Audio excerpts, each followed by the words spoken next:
So ఎట్లా అనిపించింది? చాలా బాగా అనిపించింది.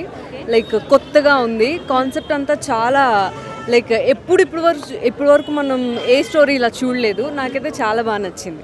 హైలైట్ పాయింట్స్ అంటే ఏం చెప్తారు? లైక్ ధనుష్ యాక్టింగ్ అని చెప్పొచ్చు, చాలా బాగా చేశాడు. అండ్ నాగార్జున యా ఆసమ్, ఆయన సీనియర్ యాక్టర్ కదా, చాలా బాగా చేశారు. సో కంపారిజన్ చేసుకుంటే ఎవరు యాక్టింగ్ బెస్ట్ అంటారు? లేదు, అందరు బాగా చేశారు. ఈవెన్ విలన్ కూడా ఎవరికి వాళ్ళు చాలా బాగా చేశారు. అంటే థియేటర్ వరకు ఆడియన్స్ ని లాగే పాయింట్స్ ఏమైనా ఉన్నాయి? చాలా పాయింట్స్ ఉన్నాయండి. అసలు స్టోరీ నేను అనుకోలేదు.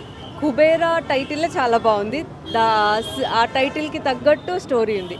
ఖచ్చితంగా ఎంజాయ్ చేస్తారు, వచ్చి చూడాల్సిన ఫిలిం. ఎంత రేటింగ్ ఇస్తారు? 9. సో వన్ మ్యాన్ షో అంటున్నారు కదా, వేరే క్యారెక్టర్స్ ఏం అంత ఇంపార్టెన్స్ లేదా? లేదు, అట్లా ఏం లేదే. ఏ స్టోరీ లైక్ ఏ క్యారెక్టర్ ఆ క్యారెక్టర్ వెరీ ఇంపార్టెంట్. అంటే రష్మిక గారి గురించి ఎవరు మాట్లాడట్లేదు బయట, ఓన్లీ ధనుష్ అంటున్నారు. ఇది యాక్చువల్లీ నాకు అనిపించింది స్టోరీ ప్రకారం వెళ్ళిన మూవీ కాబట్టి అట్లా పర్టికులర్గా ఏం లేదు. అందరు క్యారెక్టర్స్ ఈక్వల్గానే ఉన్నాయి. ఓవరాల్గా సినిమా గురించి ఏం చెప్తారు? చాలా బాగుంది, వచ్చి చూడండి థియేటర్స్కి. అంతే. Thank you so much.